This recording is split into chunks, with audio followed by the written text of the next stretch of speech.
Welcome back to Sleepless Scientist Channel. Here, we explore the universe one yawn at a time. Tonight, we are going on a slow and soothing journey. The question is simple but enormous. Does space ever end? At first, it may sound silly, almost like a child's question, but the deeper you think about it, the more it stretches your mind. Just like the universe itself, the thought keeps expanding. As always, my hope is that this video helps you drift off gently, or at least helps you put your worries into perspective. Zooming out a few billion light years can make problems feel small. Of course, there is always a small risk. This topic might be too interesting and keep you awake. But if that happens, at least you will learn something fascinating. Before we float into the stars together, may I ask for a little support?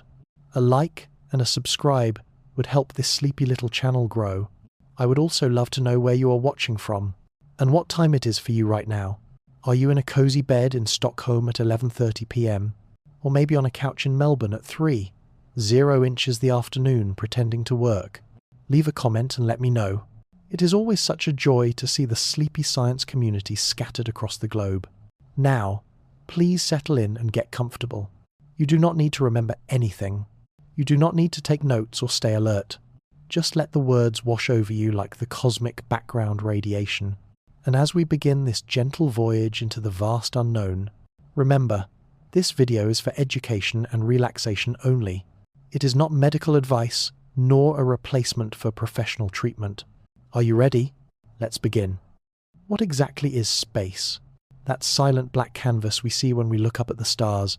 For most of us, it feels like nothing. A void. An endless emptiness where stars float and planets orbit. But space is not empty at all. In fact, it is one of the most active and mysterious parts of the universe. Let us start with the basics.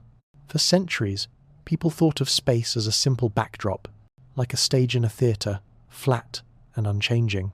Planets and stars were the actors moving across it. This idea came from Sir Isaac Newton. He believed space was absolute and fixed. Time ticked the same for everyone, and space was just the stage where everything happened. Then came Albert Einstein, with wild hair, chalkboard scribbles, and a mind full of strange ideas. Einstein shattered the simple picture of space. He showed that space is not a passive stage at all. Instead, it is a living, stretchy fabric. It bends, twists and warps in the presence of mass and energy. Together, space and time form spacetime, a four-dimensional fabric that responds to everything inside it. Picture a trampoline. Place a heavy bowling ball in the center. The surface dips. Now roll a marble across the fabric. The marble curves around the dip instead of going straight. That is how gravity works in Einstein's universe. Massive objects bend space-time, and that curvature is what we feel as gravity. We do not fall toward Earth because it pulls like a magnet. We fall because Earth has curved space-time, and we are simply rolling into the dip. So, you might be thinking, if space bends, what happens when there is nothing in it? What about the gaps between stars and galaxies? Surely that must be empty. Not quite. Even in the darkest and loneliest corners, space is never truly empty. Thanks to quantum mechanics, we know better now. At the smallest scales imaginable, space is alive with activity. Physicists call this realm quantum fields. These fields are not inside space. They are space. Every particle in the universe comes from a field. Electrons arise from the electron field. Photons arise from the electromagnetic field.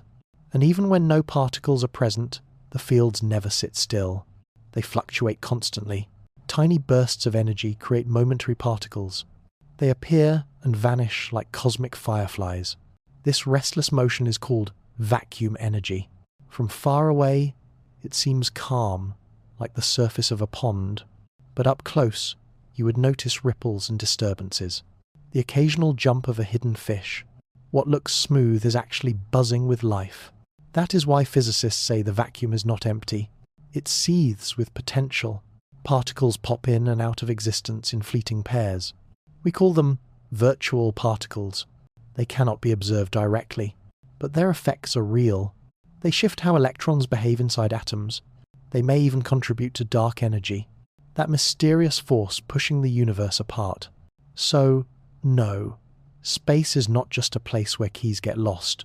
It is not a cold, silent void. Even in its quietest corners, it hums with hidden motion. And here is where things get even stranger, because space itself can expand. Not just the stars and galaxies drifting apart, but the very fabric between them stretching. This idea comes from Einstein's theories too, and it forms the foundation of modern cosmology. Imagine again that trampoline. Only now, the trampoline itself is growing wider.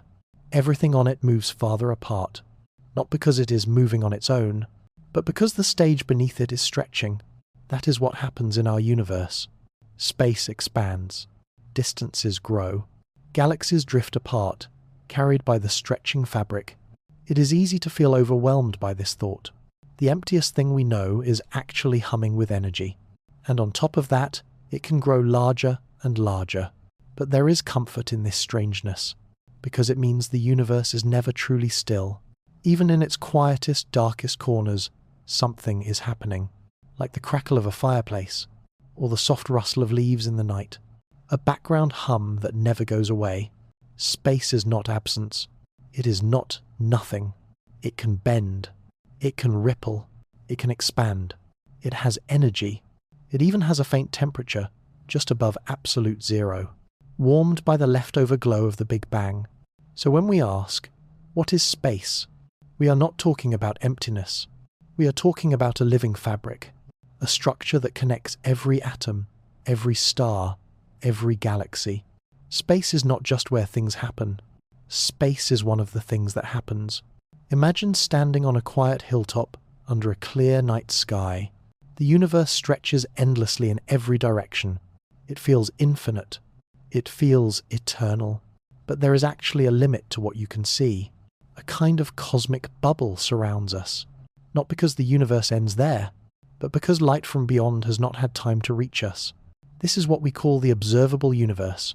It is the portion of the cosmos that signals have managed to cross.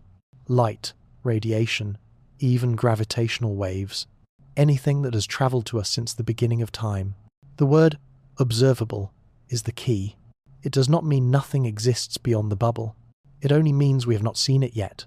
Now, you might think the farthest we could see is 13.8 billion light years. After all, that is the age of the universe. And if light travels at the speed of light, wouldn't that be the maximum distance? If only it were that simple.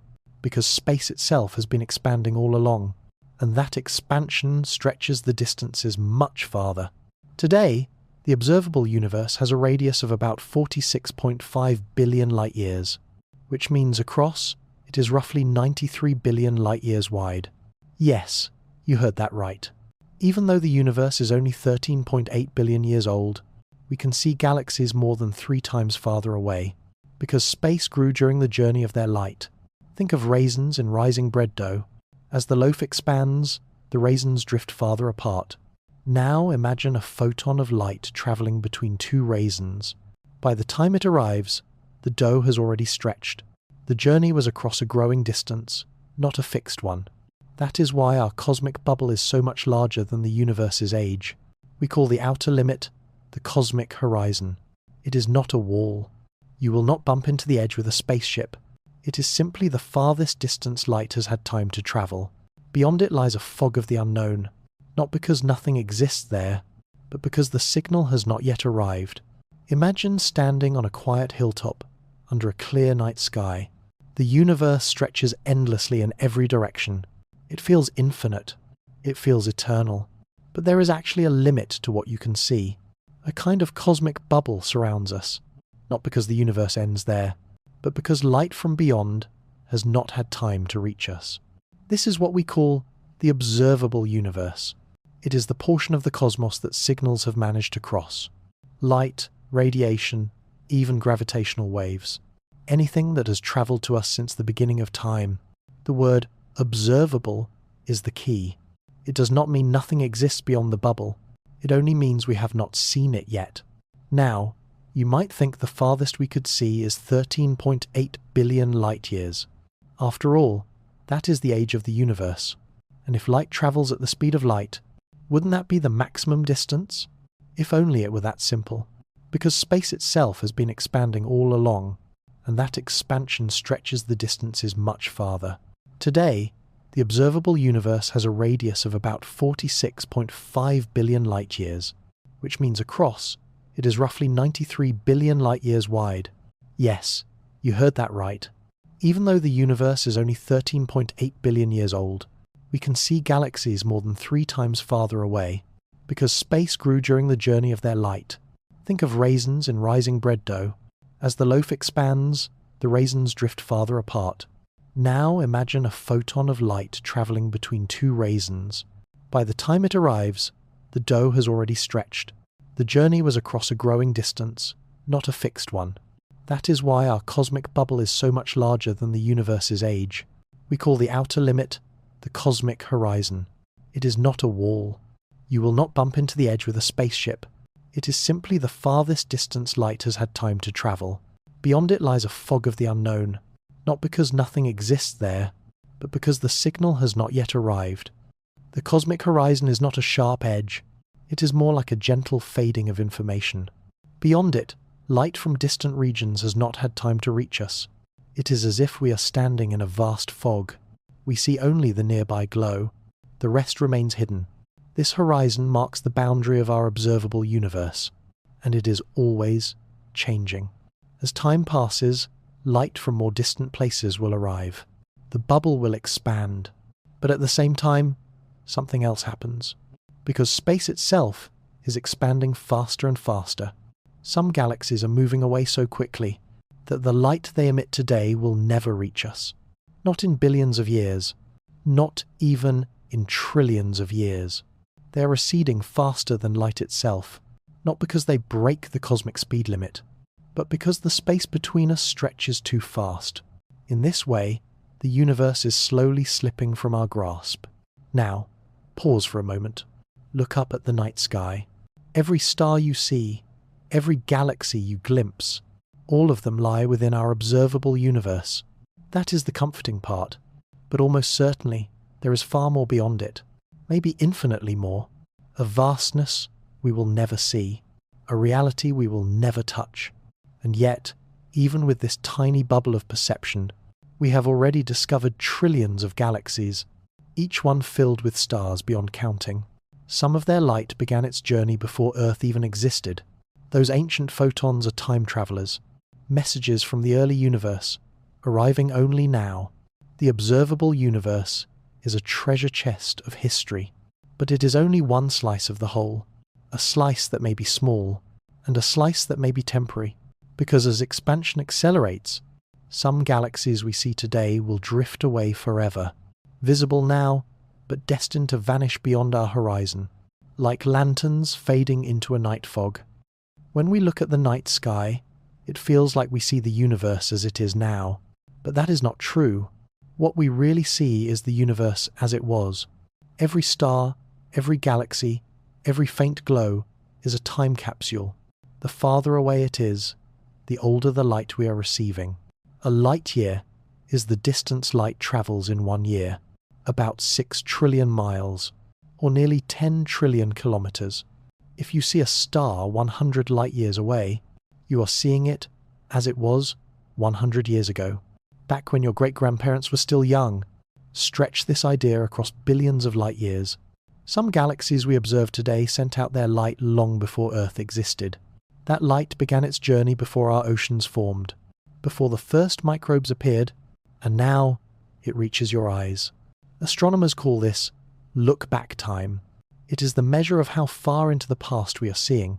A galaxy 8 billion light-years away has a look-back time of 8 billion years.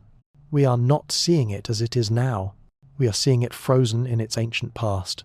Some galaxies we see may no longer exist. They might have merged with others. They might have run out of star-forming gas, or drifted beyond the reach of light due to cosmic expansion. What we see is a fossil record written in photons. Light itself becomes our history book, and as it travels through space, it changes. The wavelengths stretch. This effect is called redshift. Just as a siren sounds lower as it moves away, light shifts toward red as galaxies recede. By measuring redshift, astronomers know both distance and age. The greater the redshift, the older the light. The farther back in time we are peering. In this way, light is our messenger. Every photon carries a secret from the past, a whisper about how the universe was long ago. Telescopes are our time machines. When you look through one, you are not only seeing more clearly, you are also seeing more deeply into time. A small backyard telescope shows Jupiter's clouds as they were 40 minutes ago. A larger observatory might reveal a galaxy from 500 million years in the past, back when life on Earth was still exploring fins and gills. And then there are the giants, the great observatories like Hubble, the James Webb Space Telescope, and the even more powerful instruments yet to come. These eyes can reach farther than we ever imagined. They collect the faintest whispers of ancient light. They see the first galaxies that ever formed, structures born only a few 100 million years after the Big Bang. It is ironic, in a way. To understand the universe's future, we must spend our time looking into its past, because light travels fast, but not instantly, and space is unimaginably vast. So the universe we see is always a little out of date, like watching a film that is still being edited, scenes arriving out of order, some from nearby stars, others from across the cosmic abyss. This delay is a gift. Without it, we could not piece together the story of how everything came to be. The slower arrival of ancient light is like pages torn from a novel, scattered across the sky. Some pages tell of young stars just forming. Others describe galaxies billions of years old. Together, they create a patchwork of cosmic history, a museum of light. And we are its quiet visitors, letting photons fall into our eyes, listening to the messages they carry from the dawn of time. Picture yourself standing in a morning field. The grass is wet with dew. A soft fog hangs over the horizon. You can only see a short distance ahead. A few trees, maybe a hill, but beyond that, everything fades. You know the world continues, but your eyes cannot reach it yet. That is what it is like to live inside the universe. No matter how powerful our telescopes become, there will always be a limit. Not because of fog in the air, but because of time, distance, and the expansion of space. These boundaries are called cosmic horizons. The first is the particle horizon. It marks the maximum distance light could have travelled to us since the Big Bang, the edge of our observable bubble, because the universe is 13.8 billion years old, and because space has been expanding all along, this horizon lies about 46 billion light-years away. It is not a wall. There is no glowing line, no do not enter sign. It is simply the limit of what light has reached us so far, like standing on a shore, gazing as far as sight allows. Beyond it, the ocean continues, but its waves have not yet arrived. The second is the event horizon. Do not confuse it with the one around black holes. In cosmology, the event horizon is the boundary beyond which events can never affect us. Even if we wait forever, light from those regions will not arrive, because space is expanding faster than the signals can travel. Imagine a friend drifting downriver on a raft. You throw a message in a bottle, but the current is too strong. The raft moves faster than the bottle can follow. Your note will never reach them. That is the cosmic event horizon. Right now, it lies about 16 billion light-years away. There are galaxies we see today, but any new light they emit now will never get to us. We are watching them in their past, but their future is already slipping away. The third is the cosmological horizon, a broader term for the shifting boundaries of what we can observe. It reminds us that horizons are not fixed. They expand as time passes, and they also retreat as dark energy pushes galaxies out of reach. The universe becomes lonelier over time, not because it is empty, but because light from its farthest corners is falling behind. These horizons are quiet reminders. We are not omniscient. Our view is vast, but still finite. Some regions of the cosmos will remain forever unknowable, not because we lack technology, but because of the very nature of space-time itself. Not too long ago, people thought the universe was steady. Galaxies seemed fixed in place. Stars shone quietly. Everything looked eternal and calm. But in the early 20th century, that picture changed forever. A man named Edwin Hubble looked at the night sky, and he saw something astonishing. The light from distant galaxies was stretched, shifted toward red. This meant the galaxies were moving away from us. And the farther they were, the faster they receded. It was not a coincidence. It was a law of nature. Space itself was expanding. Galaxies were not racing like cars across a static stage. The stage itself was stretching beneath them. To imagine it, think of a loaf of raisin bread rising in the oven. The dough is space. The raisins are galaxies. As the dough rises, every raisin drifts away from every other raisin. Not because the raisins are moving on their own, but because the dough itself expands, and there is no center raisin. Every raisin sees the same expansion. This is how the universe works on a grand scale. No special place. No central point. Just expansion everywhere, all at once. When Einstein first built his equations, he believed the universe was static. He even added a cosmological constant to make it hold still. Later, when he learned of Hubble's discovery, he called that constant his greatest blunder. Ironically, the constant returned decades later to explain dark energy. The universe has a sense of humor, but Hubble's discovery gave us something more, a way to rewind the cosmic clock. If everything is expanding outward now, then long ago everything must have been closer together, much closer. This idea became the Big Bang, not an explosion in space, but the expansion of space itself. Everywhere, all at once. No center, no edge, just a hot, dense beginning, stretching into the cosmos we see today. Even now, nearly 14 billion years later, that expansion continues. Galaxies drift apart. Light stretches with them. Space itself grows, and the story keeps unfolding. In physics, there is a strict rule. Nothing can travel faster than light. Not a rocket ship, not a signal, not even your cousin who swears he runs faster than traffic. Einstein's relativity set the speed of light as the ultimate limit, and nothing with mass can ever break it. Yet, in the depths of the cosmos, astronomers observe galaxies receding faster than light, entire clusters slipping away at impossible speeds. Does this mean the universe is breaking its own laws? Not at all. The trick lies in the nature of space itself. Galaxies are not racing through space. They are carried by the expansion of space. Like dots on a stretching rubber sheet, the dots do not crawl across the sheet. The sheet itself grows beneath them. This is how galaxies can separate faster than light. It is not the galaxies disobeying physics. It is space doing the stretching. Imagine walking on a treadmill. You move forward, but the treadmill moves backward even faster.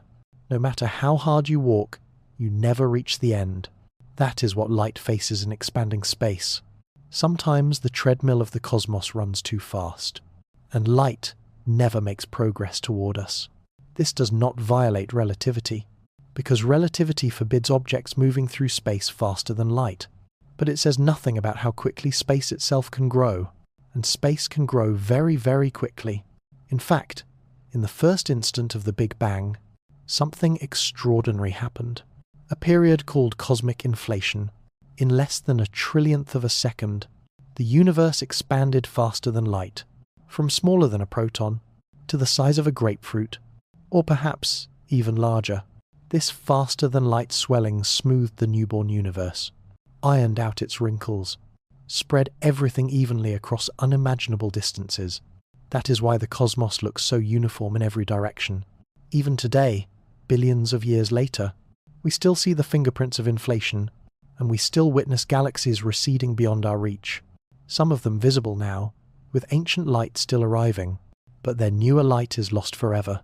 Like the tail lights of a car disappearing around a corner, we see the glow, but the car itself has already gone. This truth carries a quiet melancholy. The universe is full of stories we will never hear, galaxies we will never touch, light we will never catch. But it is also full of wonder, that we can see so much from this tiny planet, that ancient photons still find their way to us, that the cosmos itself allows us a glimpse of its hidden past, even as it slips away into the dark. When we imagine the universe, we often picture a giant box, a vast container with edges, walls, and corners. But the real shape of space is far more subtle and far more mysterious. Space is not necessarily flat like a tabletop. It might be curved. It could curve inward, or it could curve outward, or it could be almost perfectly flat. And this geometry is not just decoration. It determines how the universe evolves, how it expands, and even how it might end. There are three main possibilities. The first is a flat universe, like an infinite sheet of paper. In this model, geometry follows the rules you learned in school. Parallel lines never meet. Triangles always add up to 180 degrees. And if you travel in a straight line, you never return. You just keep going forever. The second is a closed universe, shaped like a sphere. If you set off in any direction, you would eventually come back to where you started. Like walking in a straight line around the Earth. No edges. No falling off. Just endless looping. The third is an open universe, curved like a saddle. In this geometry, parallel lines drift apart. Triangles add up to less than 180 degrees. And if you keep moving forward, you never return. You simply drift into the vastness. Which of these shapes is ours? It depends on the density of the universe, how much matter and energy it contains. If the density is greater than a certain critical value, the universe is closed. If it is less, the universe is open. If it is just right, the universe is flat. The Goldilocks option of cosmology. Not too much, not too little, just enough.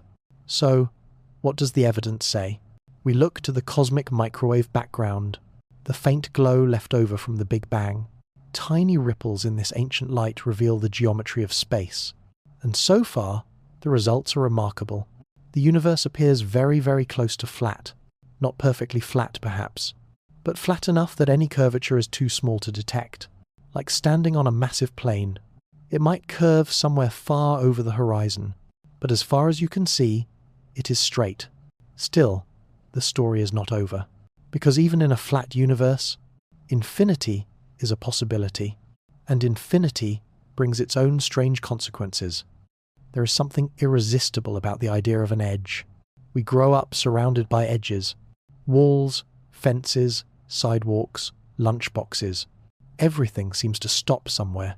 So it feels natural to imagine that the universe must stop too. Surely, after some unimaginable distance, there must be an end. But space does not actually need an edge. It can be finite in size, yet still have no boundary. This is where things become beautifully strange. Think of the surface of the Earth. If you walk in a straight line in any direction, you eventually return. You do not fall off. You do not find a sign that says, "End of Earth." The surface is finite, but unbounded. Now imagine this in 3 dimensions. A space that curves back on itself. If you travel far enough in a straight line, you may someday end up where you began, without ever hitting a wall. Cosmologists call this a finite but unbounded universe. One way to picture it is with a torus, a donut shape, not the kind filled with jelly, but the smooth ring with a hole in the middle. On its surface you can move forever without finding an edge. You simply loop around in both directions. Now, extend this idea to 3-dimensional space. A universe that loops and connects. Travel straight, and after an immense journey, you could find yourself back at the starting point. Another way to imagine it is through old video games. In Pac-Man, if you exit on the left, you reappear on the right. Move off the top, and you come back at the bottom. Finite, but without borders. Some cosmological models suggest space might work this way. If so, the universe could be small enough to loop back on itself. Perhaps patterns in the cosmic microwave background could reveal this, like mirrored wallpaper left from the Big Bang. So far, no clear repetition has been found, but the possibility remains. And it is a reminder that space is not a box inside something else. It does not need an outside to exist. It can curve, close, and loop entirely within itself, like a melody with no final note, a song that folds back upon itself forever.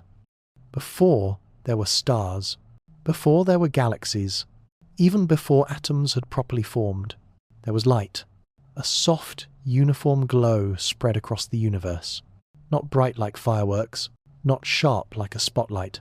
Gentler than dawn, seeping quietly into every direction. Some of that light is still with us today. We call it the cosmic microwave background, or simply the CMB. It is the oldest light we can see, a whisper from the early universe, still drifting gently through space after 13.8 billion years.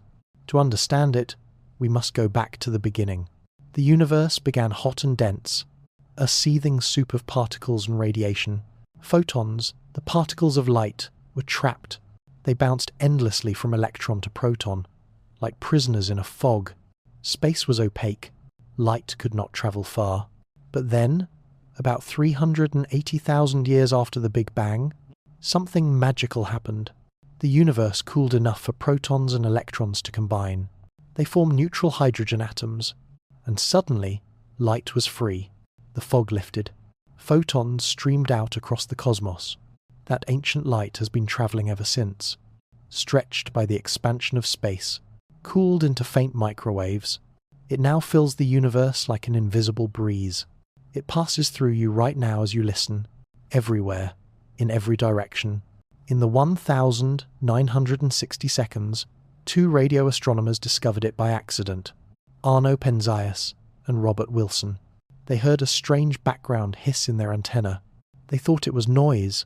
They even blamed pigeons nesting in the equipment, but the signal would not go away. It was not noise. It was the universe itself, the leftover glow from the Big Bang. The CMB became one of the greatest discoveries in cosmology, a photograph of the universe as a baby, a faint but perfect memory of our beginning. So, does space ever end? We still do not know. It might be infinite, stretching on forever. It might be finite, curving back upon itself. It might be stranger than anything we can imagine. And maybe we will never truly know, because horizons limit what we can see. Light can only tell part of the story, and the universe always keeps some secrets. But perhaps that is not a problem. Maybe it is even a gift, to remind us that our place is local, that we do not need to hold the whole cosmos to find meaning.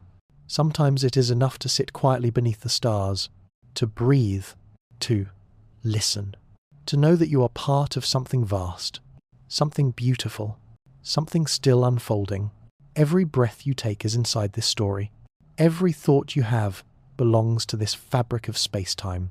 You are woven into the universe, not separate from it, not outside it, but part of its endless melody. So, tonight, as you close your eyes, let the mystery be your lullaby. The stars will continue to shine. The galaxies will continue to drift. Space will continue to stretch. And you will continue to dream. Good night, and thank you for travelling with me on the Sleepless Scientist Channel.